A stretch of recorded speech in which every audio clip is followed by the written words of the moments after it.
La Iglesia Bolívar te invita a sus servicios en línea los días domingos a las 10:30 de la mañana y los estudios bíblicos los días domingos y jueves a las 19 horas. Ahora puedes escuchar las prédicas de nuestra iglesia en Spotify.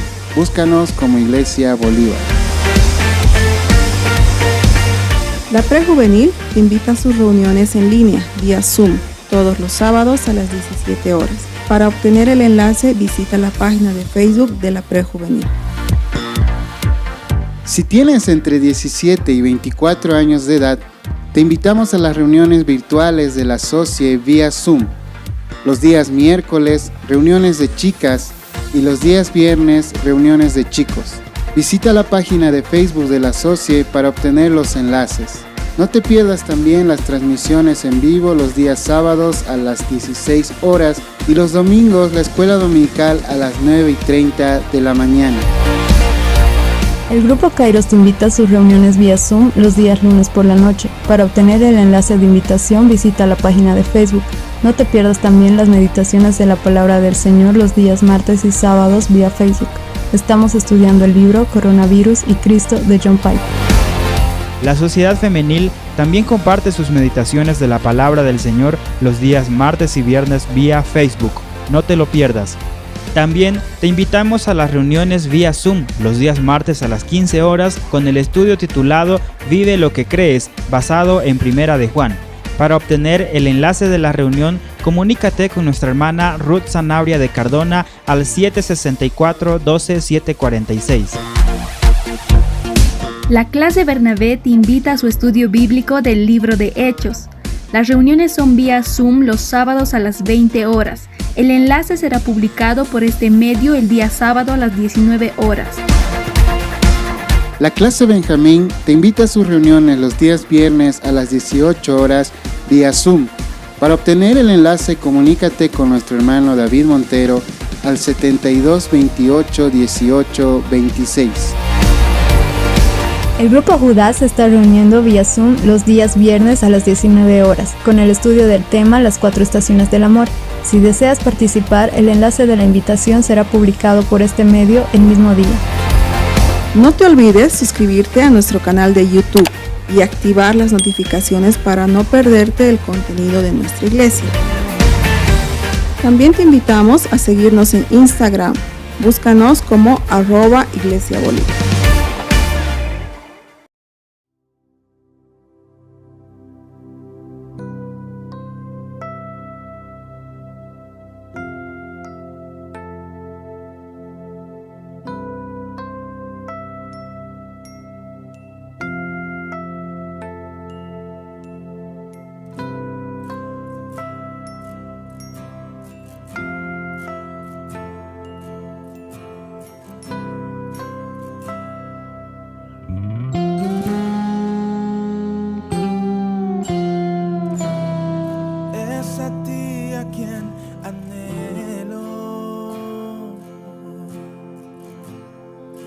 Es por ti que yo suspiro,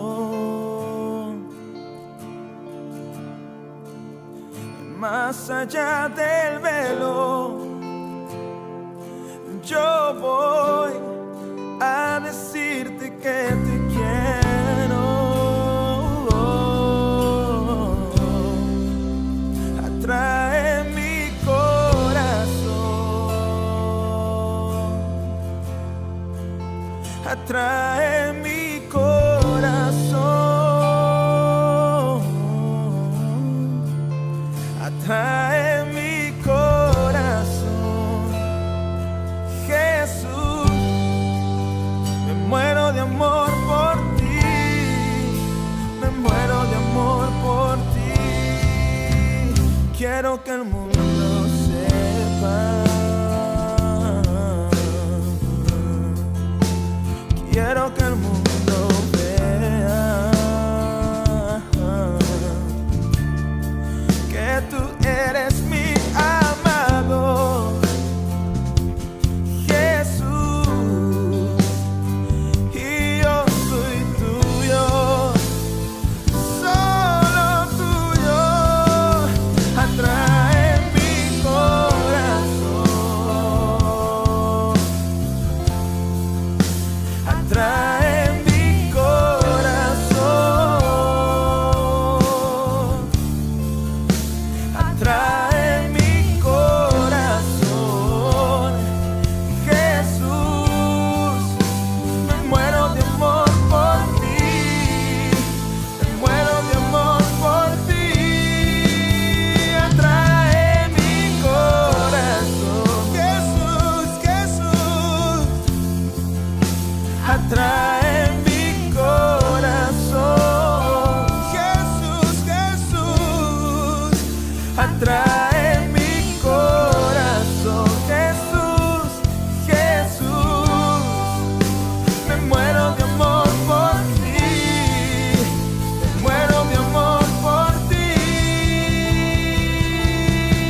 yo en ti y tú en mí, Jesús. Este es el pacto.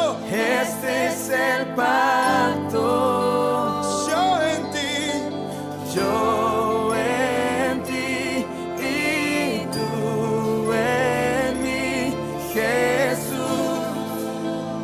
Este es el pacto. Yo quiero tu visión en mis ojos, quiero tu canción en mis labios, tu corazón en mi pecho. Yo quiero tu visión en mis ojos, quiero tu canción en mis labios, tu corazón en mi pecho. Y Jesucristo, Hijo del Dios vivo, me quiero parecer a ti, Dios. Jesucristo, Hijo del Dios vivo, me quiero parecer a ti. Más a ti, Señor, más a ti, más como tú.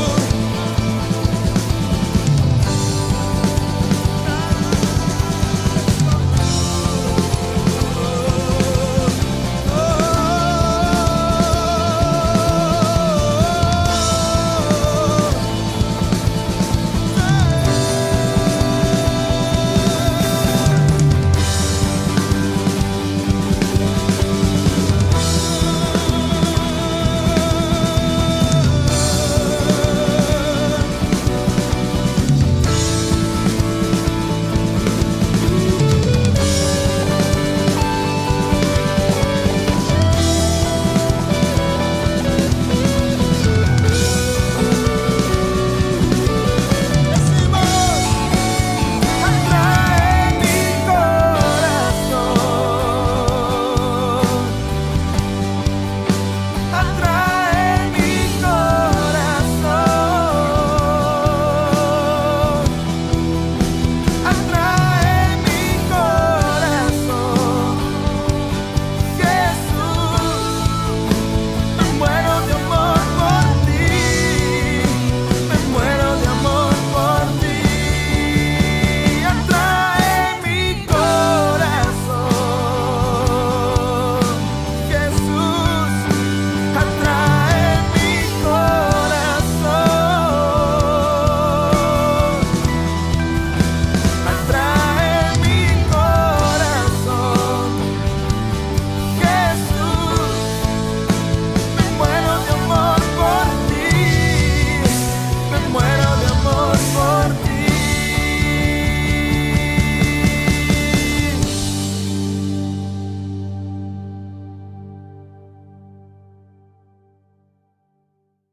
Hermanos, hermanas, muy buenas noches. Qué oportunidad más grande para mí nuevamente continuar el estudio que he empezado el anterior domingo con ustedes, ¿no? Una iglesia tesalónica, una iglesia ejemplar.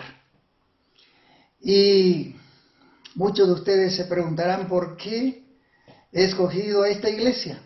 Por cierto, en el Nuevo Testamento hay varias iglesias que tienen sus propias particularidades.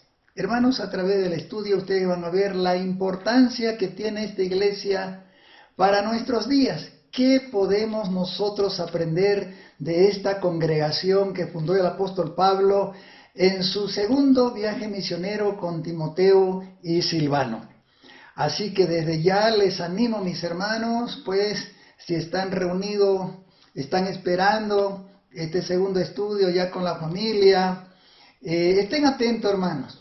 Hagan todo lo posible para sacar el mayor provecho de este estudio de la palabra. He estado pidiéndole al Señor que de veras de esta iglesia saquemos algo para enfrentar la realidad que estamos viviendo en nuestros días. Así que qué oportunidad más grande para mí compartir con ustedes por medio de este medio tan importante. Así que si usted tiene su Biblia, pues abra en 1 Tesalonicenses, la primera carta del apóstol Pablo a los tesalonicenses. Y quiero empezar diciendo lo siguiente: ¿a quién le gustaría vivir sufriendo? A ver, ¿a quién le gustaría vivir sufriendo? Aunque el sufrimiento acompaña al ser humano, desde que el ser humano se apartó de Dios, el sufrimiento lo ha acompañado, pero aún así, ¿a quiénes nos gusta vivir sufriendo? Sin duda a nadie nos gusta sufrir.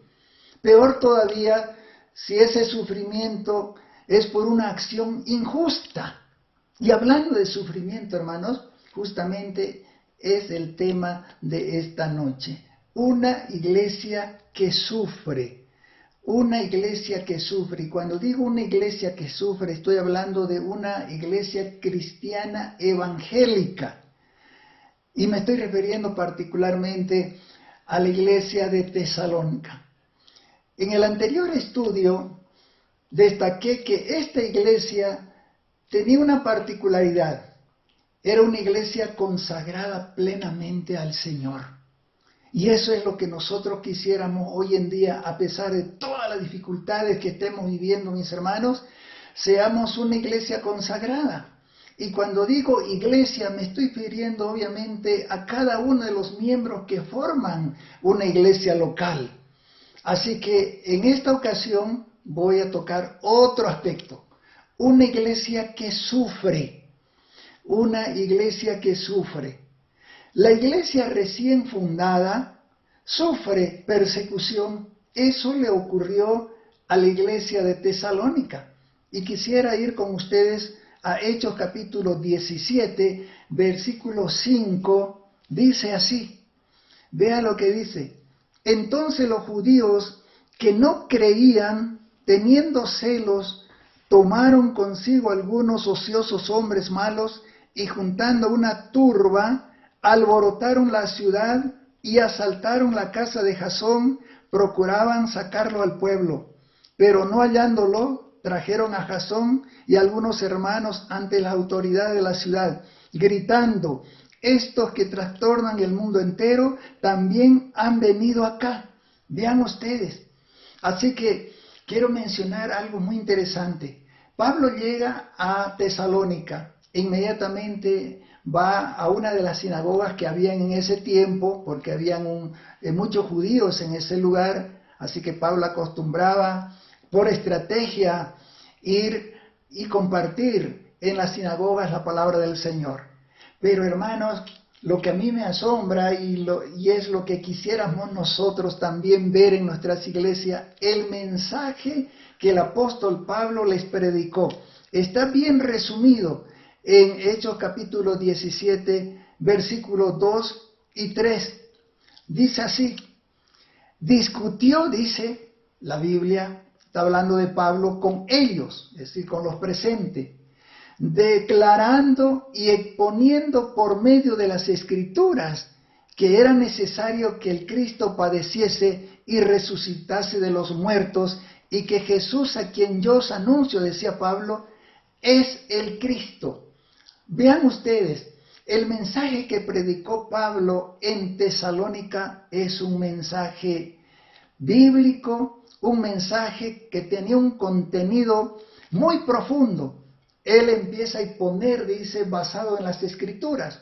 Como no había todavía en ese tiempo todo el Nuevo Testamento, sin duda Pablo utiliza el Antiguo Testamento, y con el Antiguo Testamento argumenta a los presentes que el Señor Jesucristo iba a padecer, iba a morir en la cruz y luego iba a resucitar entre los muertos. Y él dice: a ese Jesús, ese es el Mesías. Entonces este mensaje llegó profundamente a los corazones de las personas. Ahora, la persecución a los nuevos convertidos no se dejó esperar. Y aquí viene, hermano, otro aspecto muy importante. La Biblia dice que asaltaron la casa de un hombre llamado Jasón. Resulta que el apóstol Pablo empieza a predicar en la sinagoga y mucha gente responde al evangelio. Así dice la palabra del Señor. Muchos judíos se convirtieron, muchas mujeres importantes de la ciudad y algunos griegos también. Pero como ya habían muchos convertidos, sin duda buscaron una casa y gracias al Señor encontraron un lugar. Y la Biblia menciona el nombre del dueño de la casa llamado Jasón. Así que cuando un grupo de personas empezó a promover la persecución, fueron a la casa de este hombre, no encontraron a los discípulos, ya se habían ido, pero tomaron preso al dueño de la casa y algunos otros hermanos nuevos en la fe. Vean ustedes, la persecución se desata. Pablo y Silas andan, dicen ellos, este es el argumento que presentan estas personas. Pablo y Silas, dicen ellos, andan por todas partes, causando problemas entre las personas. Ahora han venido acá y Jasón los ha recibido en su casa, dice. Desobedecen las leyes del emperador de Roma y dicen que tienen otro rey que se llama Jesús. Ese es el argumento, según el texto bíblico, que presentan las personas para perseguir a los hermanos en la fe. En este primer punto, hermanos, estamos viendo que una iglesia recién fundada, recién se está iniciando y ya la persecución empieza a ir sobre ellos. Una iglesia no necesita tener 30, 40, 50 años para ser perseguida. En el momento que una iglesia nace en un barrio, nace en un lugar, también van a aparecer las persecuciones, van a aparecer las amenazas, como la iglesia de Antioquía. Ahora, esta iglesia sufre la persecución, al igual que las iglesias de Jerusalén. Eso dice el texto bíblico. Quisiera compartir con ustedes 1 Tesalonicenses capítulo 2, versículo 13. Dice así: por lo cual también nosotros, dice Pablo, sin cesar damos gracias a Dios de que cuando recibisteis la palabra de Dios que oísteis de nosotros, la recibisteis no como palabra de hombres, sino según es en verdad la palabra de Dios, la cual actúa en vosotros los creyentes. Ahora, de aquí sacamos el segundo punto que voy a desarrollar. La iglesia de hoy sufre persecución, igual que sufrió la iglesia de Antioquía. Ahora, el apóstol Pablo dice después que esta iglesia de Antioquía sufrió igual que sufrieron las iglesias de Jerusalén. Las iglesias de Jerusalén que se levantaron sufrieron mucha persecución. Así que aquí estamos viendo entonces que los hermanos están sufriendo ya. Pero hay algo interesante. Los hermanos no buscan sufrir la persecución. Los hermanos de Tesalónica no buscaron ser perseguidos. Como ninguna iglesia busca ser perseguida.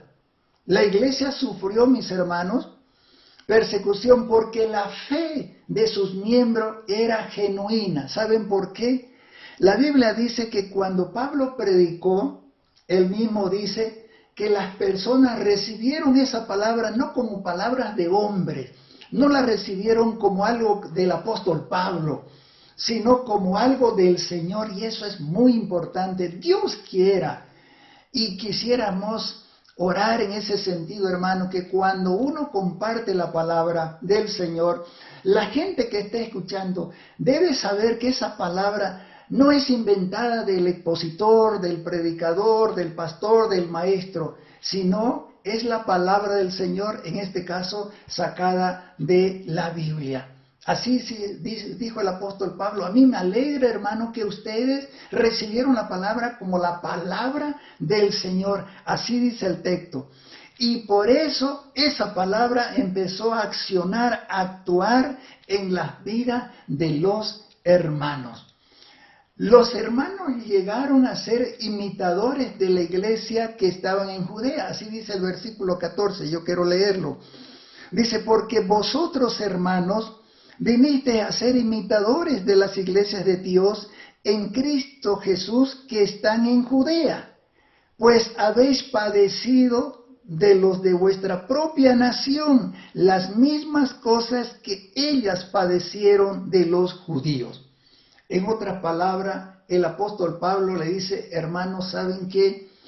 Ustedes al sufrir, al ser perseguidos, están imitando las iglesias que se levantaron en Jerusalén. Estas iglesias también sufrieron lo que ustedes están sufriendo. Que qué alentador, hermano, es saber de que cuando una iglesia sufre, tiene dificultades, no está sola.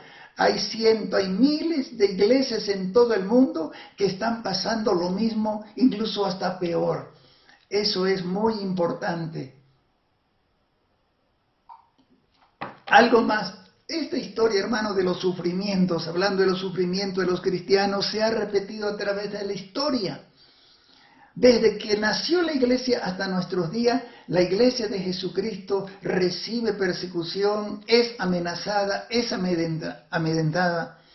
Según de Timoteo 3:12, el apóstol Pablo dijo que todos los que quieran vivir piadosamente en Cristo padecerán persecución. Así dijo el apóstol Pablo.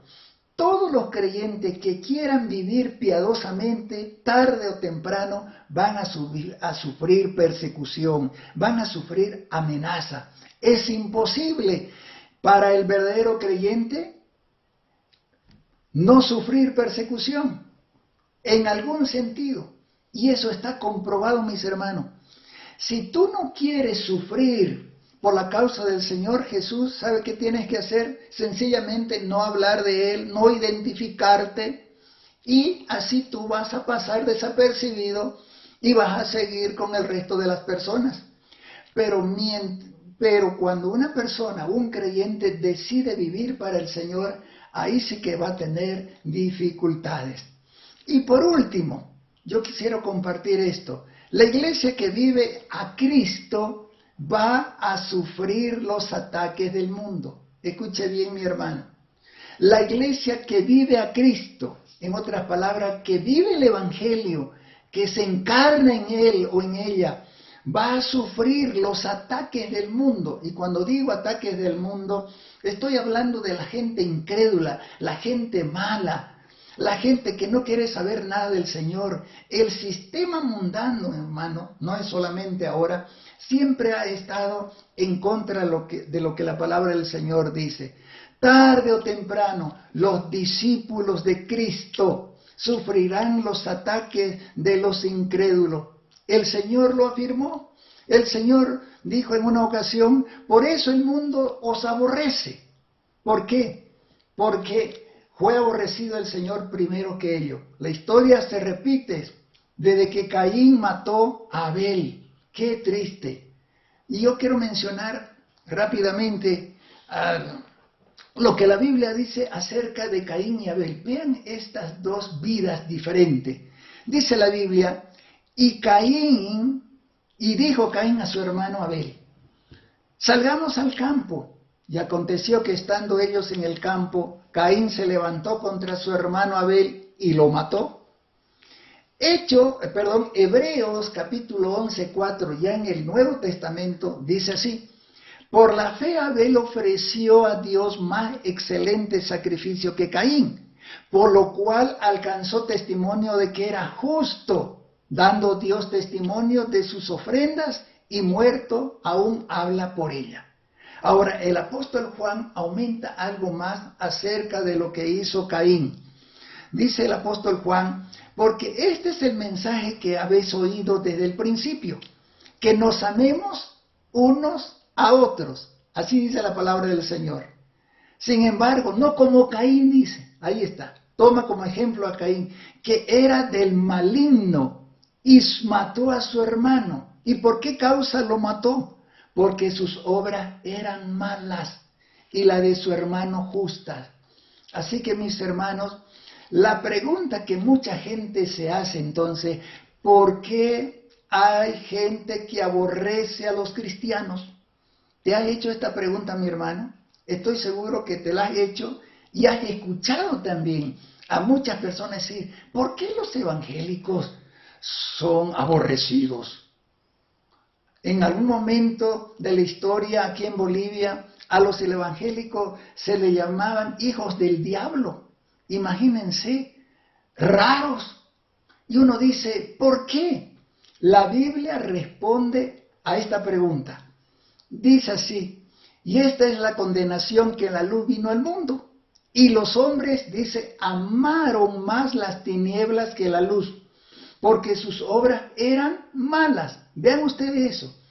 Juan capítulo 3, versículos 19 y 21 dice, porque todo aquel que hace lo malo, aborrece la luz y no viene a la luz, para que sus obras no sean reprendidas. Mas el que practica la verdad viene a la luz, para que sean manifiesto que sus obras son hechas en Dios. Así que mis hermanos, vean ustedes, la respuesta los da la Biblia. ¿Por qué? Yo digo muchas veces también, qué lindo fuera, ojalá que desde las autoridades principales y toda la gente se dieran cuenta que el Evangelio es lo más grandioso que puede haber, porque el Evangelio habla de Dios, el Evangelio es el mensaje de nuestro Señor, son las buenas nuevas, que cuando la persona cree, cambia de vida, cambia de rumbo, cambia de destino eterno, maravilloso. Ahora, algo como para que tú reflexiones, mi hermano, tomando en cuenta lo que he estado compartiendo acerca de una iglesia que sufre, basada en la iglesia de Tesalonicenses. ¿Estás sufriendo por la causa del Evangelio? ¿Estás sufriendo por la causa del Evangelio? Si estás sufriendo, mi hermano, mi hermano, por causa del Evangelio, yo tengo una buena noticia para ti. ¿Sabe qué dice la Biblia? Si alguno padece como cristiano, no se avergüence, dice, sino glorifique a Dios por ello. Es un privilegio sufrir por la causa de nuestro Señor, por nuestro testimonio. Ahora es otra cosa sufrir por un mal comportamiento, esa es otra cosa. No, lo que yo estoy hablando aquí es un sufrimiento por la causa de nuestro Señor Jesucristo. Otra pregunta, ¿estás preparado o preparada para sufrir por ser discípulo de Cristo? ¿Estás preparado? ¿Sabe qué dice la palabra del Señor? Y también todos los que quieran vivir piadosamente, ya lo he mencionado, en Cristo Jesús padecerán persecución. Yo me hice también esta pregunta, ¿estaré preparado para sufrir por la causa de Cristo? Es verdad que aquí en Bolivia no hay una persecución directa. Uno puede salir a la calle, puede leer su Biblia, puede predicar en la esquina de una plaza, de una calle, nadie lo va a llevar preso. Sin embargo, mis hermanos, eso no significa que muchos cristianos no sufren. Muchos creyentes sufren por ser cristianos, inclusive desde su propia familia. Hay hermanos, hay cristianos que viven la vida cristiana auténtica desde sus hogares, desde sus casas, pero algunos familiares se burlan de ellos. Ven ustedes, hay papás que le quitan privilegio a sus hijos cuando van a una iglesia evangélica, y hay varias otras formas de cómo los evangélicos están sufriendo hoy en día. A veces son discriminados en el trabajo, ese es evangélico, algunos le quitan su amistad. De diferentes formas se ve el sufrimiento de los hermanos. Algo más, si alguien no te quiere por ser cristiano, si alguien te aborrece por ser cristiano, no te desanimes. ¿Sabes por qué? Porque al Señor ya lo aborrecieron antes que a ti. Así dice la palabra del Señor. Si el mundo los aborrece, tengan presente que antes que ustedes me aborrecieron a mí. Así dice el Señor Jesús. Así que mis hermanos, ¿qué podemos nosotros sacar entonces de la iglesia de Tesalónica en este aspecto del sufrimiento? Yo creo que mucho. Nos alienta mucho de que los cristianos son llamados a sufrir. No es que busquen el sufrimiento, sino que la misma vida que un cristiano lleva es una amenaza para la gente que no conoce al Señor. Estamos viviendo hoy en día en una era de antivalores, cosas que no dice la palabra del Señor. Así que no te desanimes, mi hermano, si en estos días tú estás sufriendo por la causa del Señor. Inclusive cuando nos preguntan, por ejemplo, acerca del coronavirus, de esta pandemia que está ocurriendo en nuestro tiempo, mucha gente no sabe qué dicen los evangélicos. Y cuando nosotros vamos a la palabra del Señor y decimos, saben, Dios está irado con el mundo se ha apartado de los principios del Señor, el mundo se ha convertido en personas que rechazan la palabra del Señor. Ya esas declaraciones nomás ya no son bienvenidas muchas veces. Yo continuamente estoy escuchando acerca de los principios y los valores, ¿no? Hoy que está habiendo tanta violencia en las familias hoy en día, ¿no? Y los consejeros, los comunicadores, muchas personas preocupadas por la familia. Y mucho se habla de principios, de valores. Pero lo que no se menciona muchas veces es de dónde vienen esos valores, de dónde vienen esos principios, qué cultura inventó ese principio. Por ejemplo, la Biblia dice que los hombres tenemos que amar a nuestras esposas. ¿Quién inventó eso? ¿Qué filósofo? ¿Qué pensador originó esa frase? Que tenemos que amar a nuestras esposas. ¿Sabe qué? El Señor lo dijo, la Biblia lo dice. Parece que eso nos está faltando, de que la gente escuche lo que la Biblia dice, no lo que nosotros pensamos o lo que la gente cree escuchar. Mi hermano querido, que el Señor lo bendiga. Y si de alguna o de otra manera estás sufriendo por la causa del Señor, te animo a que sigas. Dios quiere ese tipo de cristianos que se identifican, que hablan, que dan testimonio, pero que sus vidas también es un ejemplo. Porque a veces es triste hablar del Evangelio y no aplicarlo a nuestras vidas. Así que mi hermano, te animo a que sigas leyendo esta primera carta del apóstol Pablo a los tesalonicenses. Desde ya, prepárate para el próximo estudio, que si el Señor lo permite, vamos a estar compartiendo el próximo domingo. Que Dios te bendiga y que la gracia de nuestro Señor sea sobre ti y sobre toda tu familia. Oremos por nuestros vecinos, oremos por nuestro país, que Dios tenga misericordia de nosotros y que nos arrepintamos de veras de nuestros pecados. Dios hará su obra, estamos seguros, no estamos al margen, no estamos solos. Bolivia va a experimentar, y ya lo está haciendo, Dios está obrando en nuestro país y en todas partes del mundo. Que el Señor te bendiga, mi hermano. Gracias por la atención que has estado prestando y que el Señor te bendiga de una manera muy especial. Hasta la próxima oportunidad.